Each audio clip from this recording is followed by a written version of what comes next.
Hey there everyone! Today, I'm here to guide you through changing your Call of Duty Warzone name. So without wasting any more time, let's get started. First things first, open up your preferred web browser and head over to account.battle.net. Now it's time to log in. Enter your details and hit that login button. After that, you'll find yourself on this page. Look to the left side menu and click on Account Details. Next up, locate the update button next to Personal Info and give it a click. Now simply type your first name in the first box, your last name in the second box, and hit save. And just like that, your name will be updated. So that's a wrap.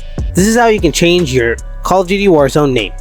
Hope you found this video helpful. If you did, then drop a like and don't forget to subscribe to our channel. And if you have any kind of questions, then please ask them in the comment section below.